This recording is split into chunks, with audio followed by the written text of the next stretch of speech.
Bonjour et bienvenue à la télé de Lyon pour une journée exceptionnelle avec plusieurs plateaux pour la journée de la lutte pour les droits des femmes. Je suis ravie aujourd'hui d'accueillir ce matin sur le plateau Madame la sénatrice de Lyon, Dominique Vérien, bonjour. Bonjour. Et également dans les studios en duplex, Madame Séverine Valette. Bonjour. Bonjour Nathalie. Alors je suis ravie de vous avoir toutes les deux sur le plateau pour pouvoir parler du droit des femmes et notamment du droit des mères et de la conciliation vie professionnelle, vie personnelle. Avant de rentrer dans le sujet, je vous propose déjà une première question, à savoir quelle serait pour vous la définition de la conciliation vie professionnelle, vie personnelle en quelques mots. Alors je vous donne la parole, Madame la sénatrice, dans un premier temps. Alors la conciliation, c'est de réussir à mener les deux de front sans qu'il y en ait un qui mange complètement l'autre. Et c'est un équilibre qui est effectivement très difficile à trouver, mais je pense que plus on avance, plus on sent que on doit pouvoir le trouver. Mais donc voilà. C'est comment s'occuper de sa famille, mais s'occuper aussi de son travail, les deux étant épanouissants. Et donc voilà, il n'y en a pas un qui doit forcément dominer l'autre. C'est vrai, et c'est pas forcément évident. Alors, Séverine en duplex, quelle est pour vous la définition justement de la conciliation vie professionnelle, vie personnelle ? Alors, du coup, je n'ai absolument pas entendu Madame la sénatrice s'exprimer. Je n'ai pas son retour de micro, mais en tout cas, en ce qui me concerne moi, c'est vrai que moi, je travaille beaucoup avec des indépendants et c'est vrai que les indépendants, d'être indépendante en tout cas, ça permet de bien concilier la vie pro et la vie perso puisque du coup, on n'a pas de contraintes d'horaire, pas de contraintes en tout cas de pouvoir prendre son téléphone et gérer un petit peu les enfants ou l'organisation de la vie de famille en tout cas. Et c'est vrai que j'ai remarqué, on en parlera après du Covid, mais c'est vrai que le Covid a permis en fait d'intégrer la vie de famille au sein du travail, en tout cas au niveau des familles, puisque les enfants on les voyait à travers les Zooms, etc. C'est vrai que c'était parfois un petit peu compliqué à gérer. Mais en tout cas aujourd'hui, on sent que l'entreprise en tout cas prend en compte beaucoup plus la vie de famille et l'organisation familiale, parce que c'est vrai que c'est quand même des temps de travail qui sont... on dit souvent hein, la double vie, en tout cas des femmes, en ce qui concerne le travail et après la reprise de la famille, et qu'aujourd'hui, c'est plus imbriqué, on va dire qu'il y a moins de séparation en termes d'horaire, mais qu'aujourd'hui, on accepte plus de pouvoir gérer en fait, sa vie de famille par téléphone, par mail, dans sa journée de travail et de l'intégrer, plutôt que en fait, faire comme si c'était des blocs. On est au travail et on est en vie de famille, et c'est pour une femme, en tout cas, c'est plus facile à gérer, puisque comme on le sait, on a la charge mentale et qu'on pense toujours à plein de choses en même temps. Et donc, je pense que ça devient de plus en plus facile, en tout cas. Et les entreprises ont bien évolué sur le sujet, parce que moi, ça doit faire, maintenant, j'ai commencé en 90, donc 33 ans que je travaille. Et au tout début, je voyais des gens venir travailler le samedi matin. En fait, sous prétexte d'une réunion, ça leur permettait de partir de la maison et de se retrouver entre eux. Et à mon avis, le temps d'apéro au travail était plus long que le réel temps de travail, et les femmes en étaient exclues puisque c'était un moment le samedi matin où effectivement les enfants étaient à la maison. Ça n'existe plus. On voit bien que les choses vraiment évoluent, et puis on voit aussi une grosse évolution, c'est-à-dire que les papas s'occupent de plus en plus de leurs enfants, et je crois que c'est grâce à ça d'ailleurs qu'on arrivera à faire évoluer non seulement une meilleure répartition des tâches à la maison, mais surtout ne plus avoir de points bloquants au niveau du travail, avec des réunions du soir, avec des réunions du week-end, parce que tout le monde est conscient aujourd'hui, à partir du moment où tout le monde prend sa tâche dans l'éducation des enfants, tout le monde est conscient du temps qu'il est nécessaire de leur consacrer. Je suis tout à fait d'accord, c'est vrai, pour la prise en compte aussi des papas, parce que du coup, même spontanément, nous, les femmes, on les excluait parce qu'on s'octroyait aussi l'organisation de la vie familiale. Et c'est vrai que je trouve que tout le monde a pris conscience qu'il fallait laisser une place au papa aussi, et que le papa prend sa place également. Je suis dans un esprit de coworking où aujourd'hui, quand on fait des fêtes de Noël ou des fêtes ici, il y a des enfants qui viennent, et souvent c'est les papas qui amènent leurs enfants ou les mamans. Alors bref, tout est mélangé, et c'est vrai que ça...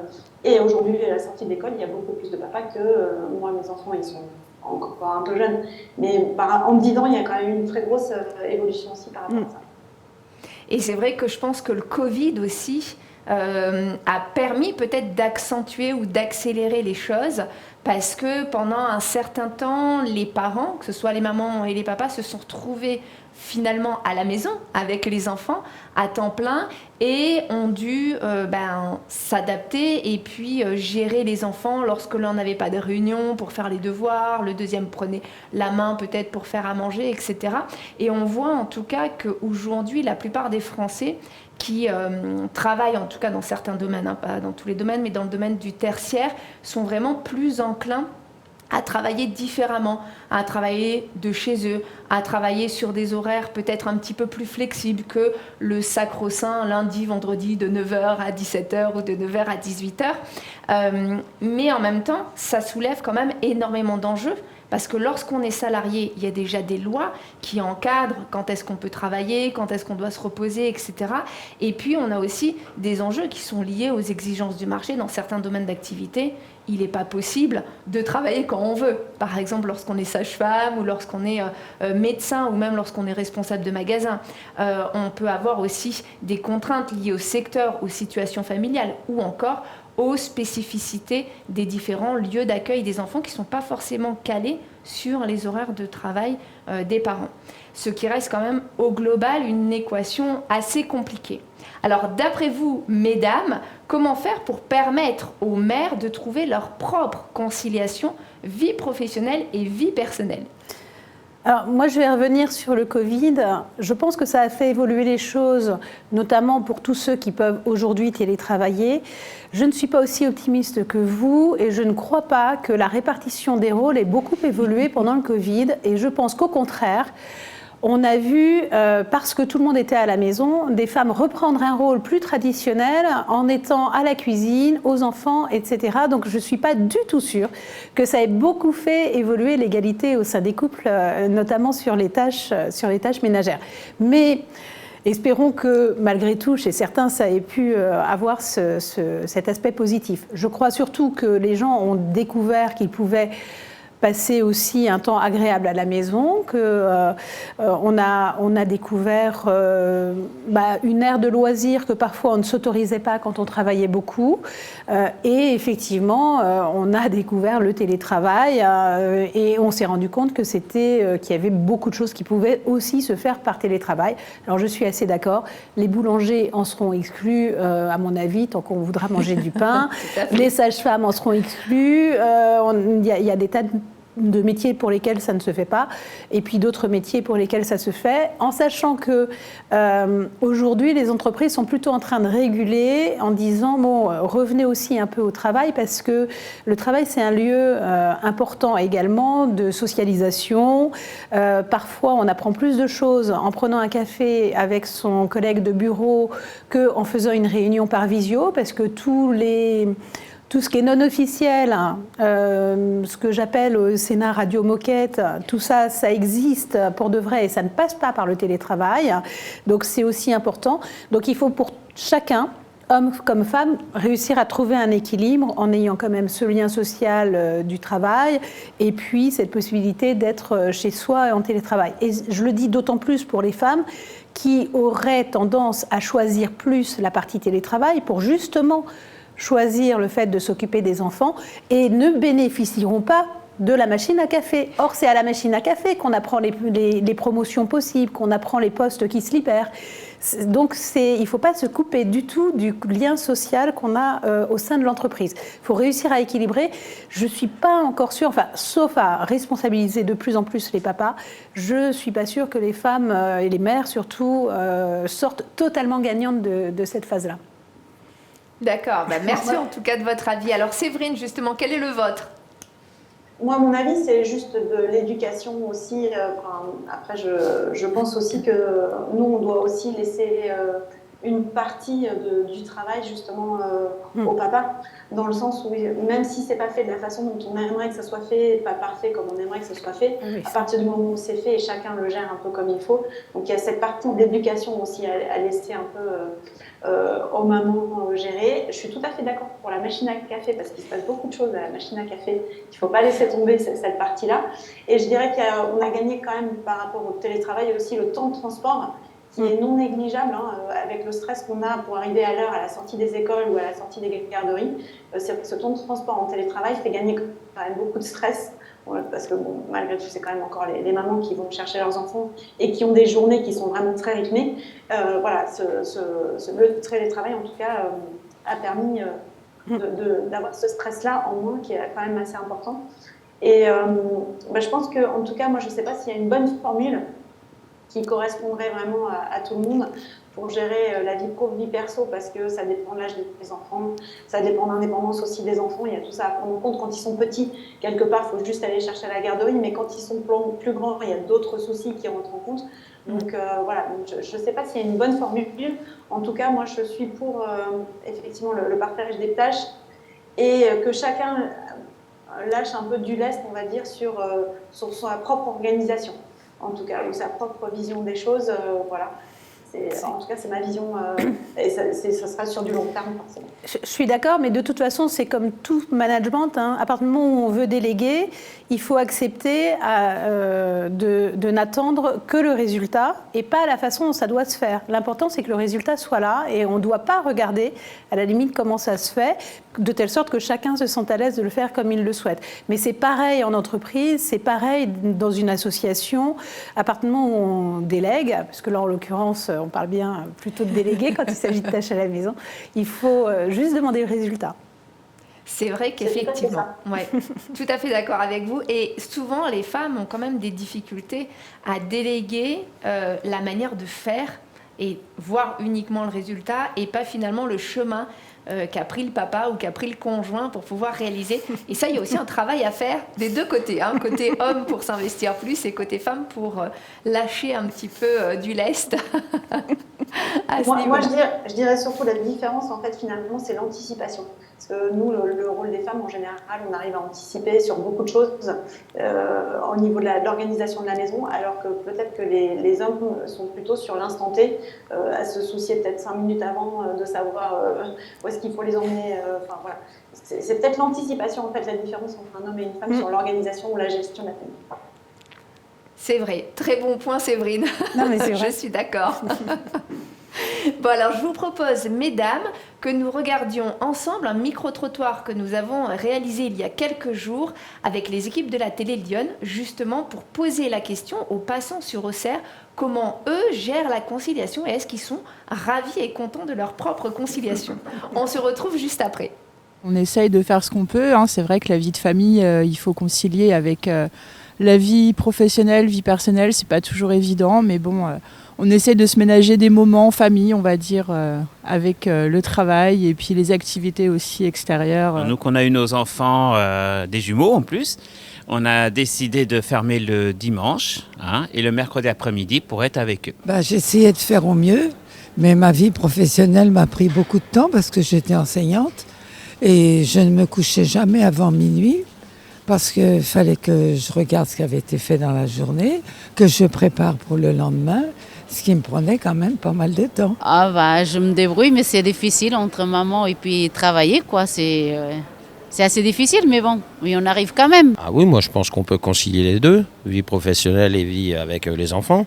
Et les enfants, ça leur montre pour plus tard la vie active. Donc je pense que oui, c'est très bien. Le papa est quand même aussi très présent, donc non, il n'y a pas eu d'impact. Après, c'est vrai qu'on a des moments où, de toute façon, il faut être présente pour les enfants. Dans ce métier-là, il faut toujours se lever de bonne heure. On rentre très tard, donc on n'en profite pas assez de ses enfants. C'est la seule chose, oui, en effet, oui. Parce qu'ils sont grands. Mon premier, il a déjà 25 ans. Et donc, je n'ai pas profité beaucoup. On a passé quand même de bons moments dans les après-midi, parce que j'avais la chance d'avoir du personnel. Donc, je passais des après-midi. Et puis, avant d'être à mon compte, j'étais ouvrier. Donc, j'avais quand même mes week-ends.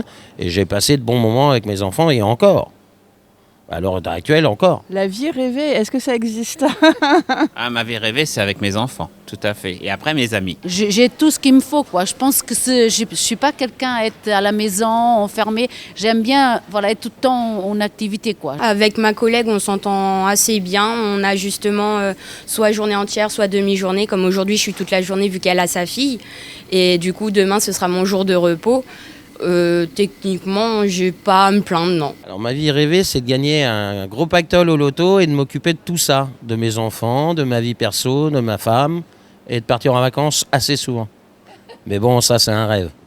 De nouveau sur le plateau de la télé Lyon. Alors on voit qu'effectivement il y a encore beaucoup de personnes qui aimeraient avoir un équilibre vie professionnelle, vie personnelle plus équilibré, justement, plus en adéquation avec leur vie, mais que ce n'est pas forcément toujours évident de trouver la bonne manière de faire, ou en tout cas de trouver comment y arriver, parfois en passant par des chemins, je dirais, de traverse, qui ne sont pas forcément les chemins de monsieur et madame tout le monde. En France, on le voit, Madame la sénatrice, justement, vous qui êtes au cœur des lois, qu'il y a pas mal de lois qui ont été créées ou qui sont modifiées régulièrement pour permettre aux femmes de mieux, en tout cas, donner naissance et essayer de gérer en fait leur vie professionnelle et leur vie personnelle. Alors, on a notamment très récemment le rapport des 1000 jours qui a permis d'allonger le congé paternité pour que les papas prennent aussi leur place auprès d'une naissance ou auprès d'une adoption. On voit aussi qu'il y a pas mal de lois. Alors, j'en ai quelques-unes, par exemple, comme les articles 1225-30 ou 1225-31 qui précisent, par exemple, qu'une salariée qui allaite peut allaiter au sein de l'entreprise avec un temps imparti, mais dans les faits, malheureusement, on voit encore qu'il y a énormément de discrimination à la maternité. Des femmes qui vont être mises au placard en rentrant de congé maternité ou qui ne vont pas avoir la promotion qu'elles auraient pu avoir parce qu'elles doivent partir le soir assez tôt, entre guillemets, mais pour aller chercher les enfants à la crèche, à l'école, chez la nourrice, etc. Et finalement, dans ce type de situation, la plupart d'entre elles sont un petit peu démunies, ne savent pas quoi faire, ne savent pas comment sortir de ce type de discrimination. Quelles seraient vos recommandations, Séverine et également Madame la sénatrice, justement pour sortir de ce type de situation ou des actions à mettre en place pour ne plus avoir à les subir ? À long terme, c'est veiller à une vraie répartition des rôles de telle sorte que les hommes aient exactement le même besoin que les femmes. Parce que là, l'entreprise saura parfaitement s'adapter. Aujourd'hui, l'entreprise a plus de mal à s'adapter déjà parce que on vient de loin quand même. Hein. Il n'y a pas si longtemps que ça qu'on a le droit d'ouvrir un compte en banque sans l'autorisation de notre mari. Il faut quand même se le dire. Donc on vient d'assez loin et donc je pense que là il va falloir qu'au niveau des générations ça avance, même si on n'est pas vu le dernier rapport du HCE. On n'est pas totalement, moi je ne suis pas totalement sereine sur l'avenir, mais malgré tout, plus on va avancer et plus on laissera la possibilité aux pères réellement de s'occuper de leurs enfants, plus on réglera le problème de l'entreprise parce que ce sera une demande généralisée d'avoir du temps, notamment les fameuses réunions du soir. Le travail où il faut s'engager à 100% et où on doit absolument faire fi de sa vie privée pour pouvoir réussir, ça évoluera quand plus personne ne voudra être dans ce modèle-là. Par contre, dans le temps le plus court, c'est d'essayer d'expliquer, de montrer... Alors, il y a quand même des études qui montrent que quand il y a de la parité dans une entreprise, et notamment au sein des directions des entreprises, on a une meilleure réussite financière. Et je pense que plus on fera connaître ces études, et plus les entreprises auront effectivement intérêt à aller vers cette parité et cette mixité d'une façon générale d'ailleurs, une diversité. C'est-à-dire une diversité de culture, pas tous sortir de la même école la même année, quoi. Parce que ça, c'est le genre de modèle qui, au contraire, va dans le mur et aujourd'hui, on le montre. Donc plus on montrera ces études, plus les entreprises seront conscientes que de laisser de la place aux femmes, de laisser de la place à d'autres cultures que celle du dirigeant, ça leur permettra de mieux gagner des parts de marché, de mieux gagner leur vie. Donc, je pense que c'est par ce type de choses qu'on y arrivera. Il faut que les entreprises comprennent qu'elles seront plus rentables en intégrant tout le monde, en intégrant des femmes et donc en intégrant des mères, bien entendu. Évidemment. Séverine, quel est votre point de vue justement à ce sujet?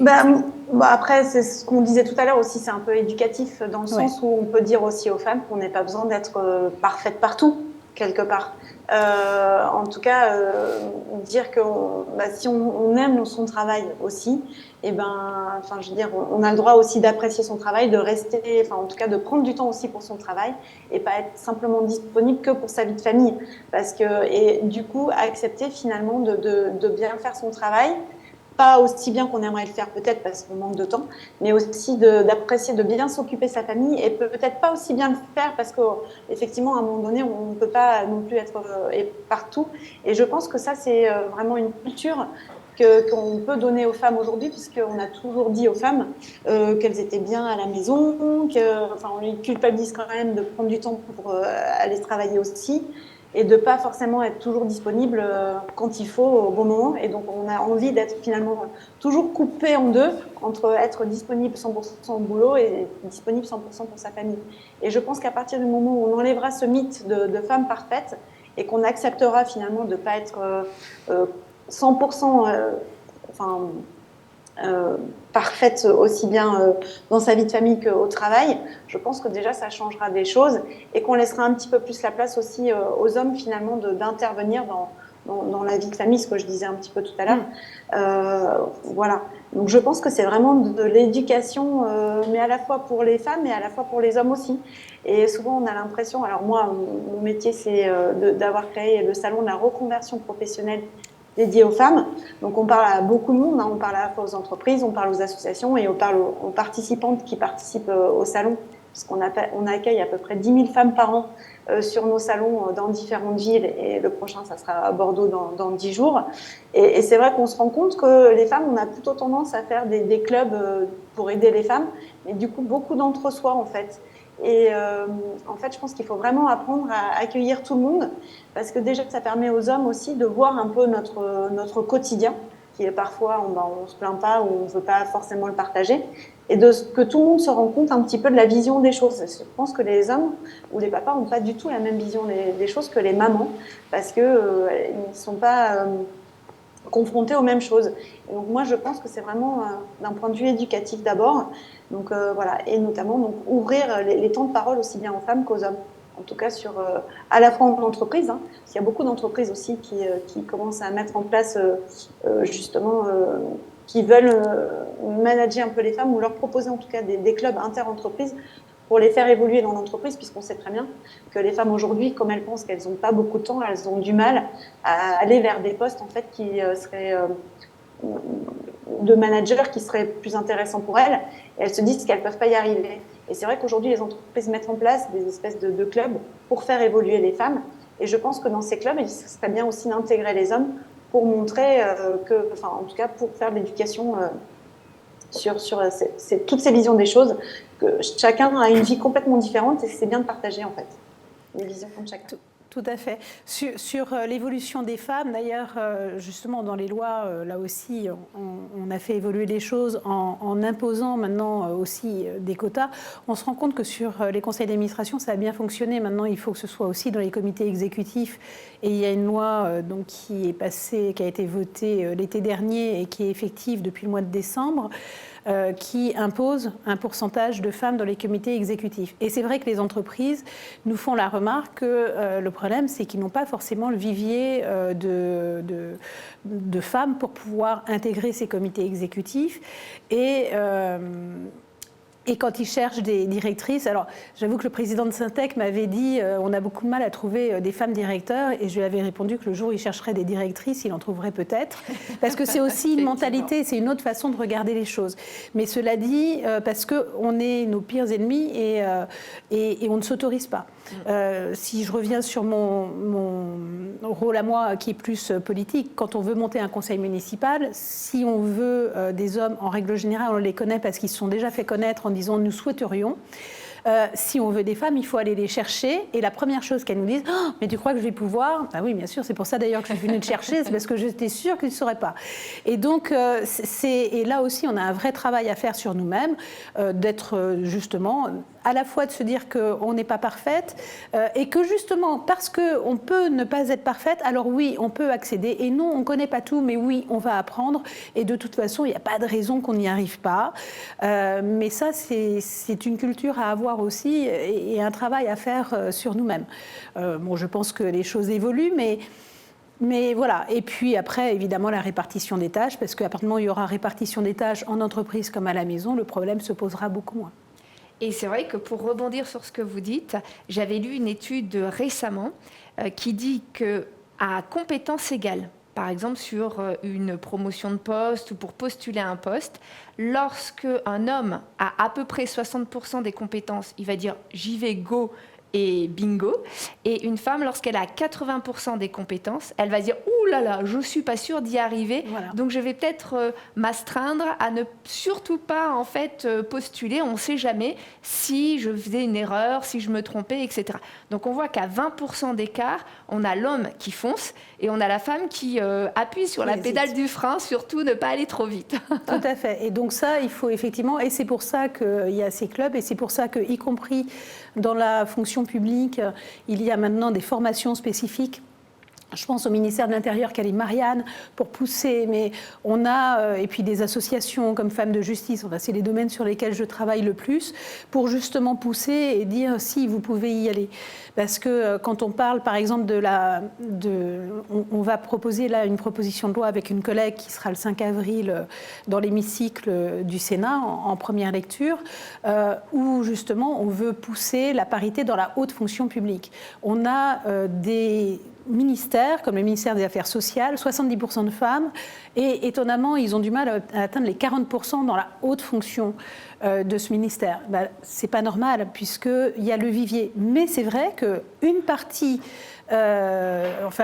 une des raisons pour lesquelles on n'est qu'à 40%, c'est parce qu'un certain nombre de femmes ne s'autorisent pas à monter à cause, entre autres, évidemment, du fonctionnement, du fait que ça prend beaucoup plus de temps, et puis du fait que souvent on ne s'autorise pas d'y aller. Donc voilà, donc il y a un vrai travail à faire, y compris sur nous-mêmes, pour nous-mêmes. C'est vrai. Je suis d'accord. Et il faut compter aussi sur les mentalités, c'est-à-dire que quand il y a beaucoup d'hommes aussi dans les comités de direction, les mentalités sont parfois difficiles aussi pour les femmes. C'est-à-dire que malgré tout, eux aussi, ils ont besoin d'être ouverts, plus ouverts en tout cas sur accueillir des femmes au sein de leur comité. Et voilà, avec toutes les réflexions qu'on entend aussi parfois, voilà. Et par contre, je suis tout à fait d'accord avec vous sur les quotas. Du coup, c'est vrai qu'on a pu poser des questions il y a quelques années sur le fait d'avoir des quotas. Ça fonctionne. Et aujourd'hui, c'est vraiment un bien pour les entreprises et pour les femmes, puisque du coup, comme on va les chercher, et ben, au moins, voilà, il y a une raison d'aller les chercher et de pas se dire, il y a personne qui veut postuler sur ce poste-là, c'est pas grave, on va reprendre un de nos pairs, voilà, puisque du coup, il n'y a aucune femme qui veut venir, en tout cas. Et puis très clairement, les quotas sauveront les hommes. Parce qu'une fois qu'on est en place, on prend vraiment notre place, donc ça permettra de maintenir la parité. Eh ben, merci beaucoup en tout cas. Alors une dernière question pour finaliser ce plateau très très intéressant. On aurait pu y passer des heures, c'est vraiment des sujets qui sont passionnants. Dernière question, quels seraient vos conseils à toutes les deux pour nos auditrices, tout simplement, pour qu'elles puissent choisir plutôt si elles veulent être working girl, on va dire des années 80, ou femme au foyer, ou si elles veulent être les deux. Qu'est-ce que vous pourriez leur partager comme conseil ? Alors moi, je suis très mal placée pour donner des conseils. J'ai mon mari ce matin qui m'a expliqué qu'il avait épousé une femme aimante et accompagnante et qu'il avait l'impression d'avoir aujourd'hui un papillon qui vient de temps en temps butiner à la maison. Donc je suis plutôt, j'ai du mal à donner un vrai bon conseil.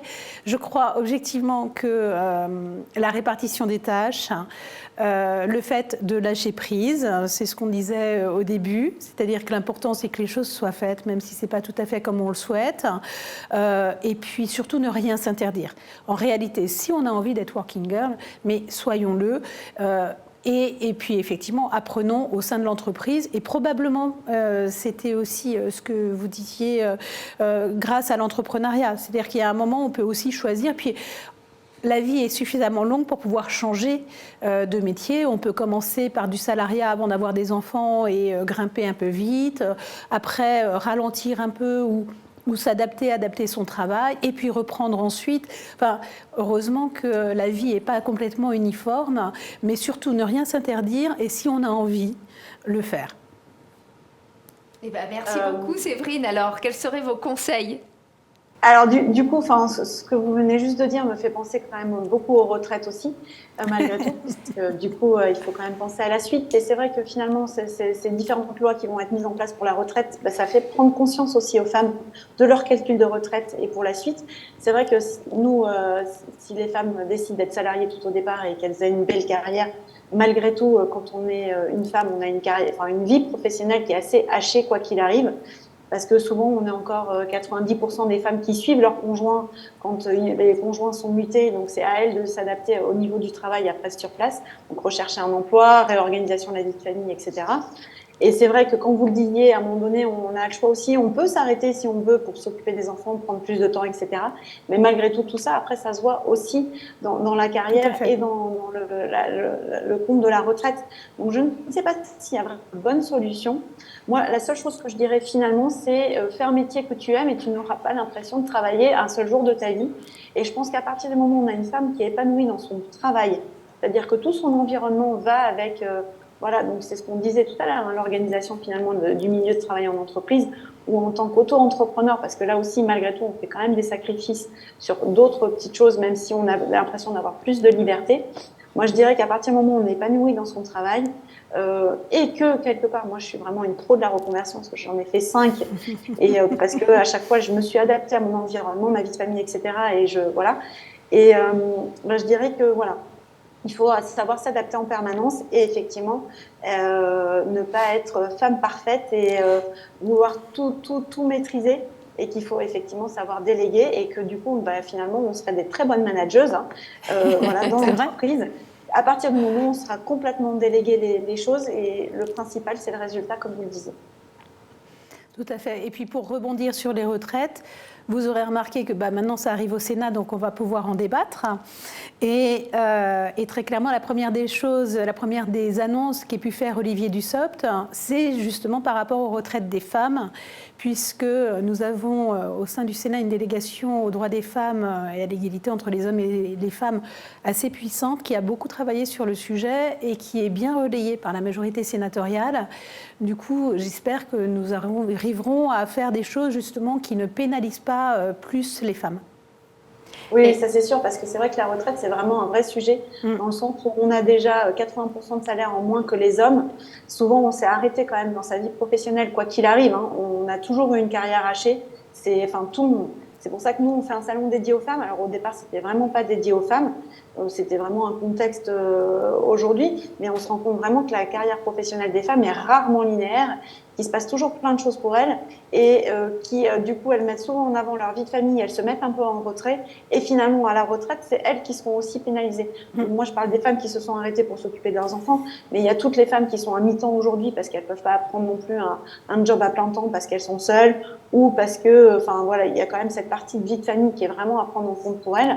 Et je trouve que, et comme nous, on ne prend jamais la parole, parce qu'on a autre chose à faire, entre guillemets, on ne nous entend pas beaucoup. Alors là, il y a quelques manifestations et que les femmes sont là, mais je pense que vraiment, il faut écouter cette base de personnes qui quand même correspond à la moitié de la France aujourd'hui, qui ne doit pas être mise de côté. Je pense que c'était vraiment un vrai sujet, en tout cas.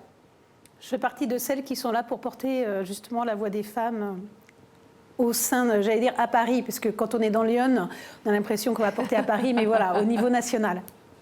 C'est vrai. Merci en tout cas. Merci beaucoup. Merci à toutes les deux d'être venues sur ce plateau de la Télédion. Merci Madame la Sénatrice.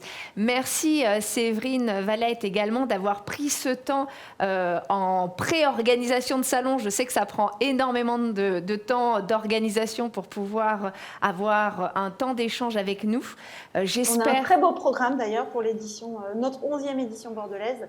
Et voilà, donc n'hésitez pas parce qu'on a de la masterclass en ligne et après du présentiel à la mairie de Bordeaux. Exactement, donc profitez-en, mesdames, pour pouvoir effectivement vous y rendre ou en tout cas assister de manière dématérialisée. Puis il y a un autre salon de mémoire qui arrivera en fin d'année sur Lyon pour celles qui ne peuvent pas aller à Bordeaux, si je ne me trompe pas. C'est tout à fait ça. Eh bien, merci beaucoup à toutes les deux. J'espère que cette émission aura permis au plus grand nombre de femmes et de mères de peut-être se poser la question elles-mêmes de comment concilier ou comment sortir un petit peu des chemins battus pour pouvoir trouver leur propre conciliation vie professionnelle, vie personnelle. Encore une fois, merci beaucoup. J'ai été ravie et honorée de vous recevoir aujourd'hui sur le plateau. Et je vous dis, on se retrouve très très vite dans 1 heure pour l'émission suivante. Merci Nathalie, au revoir Madame la Sénatrice. Merci Nathalie, au revoir Séverine.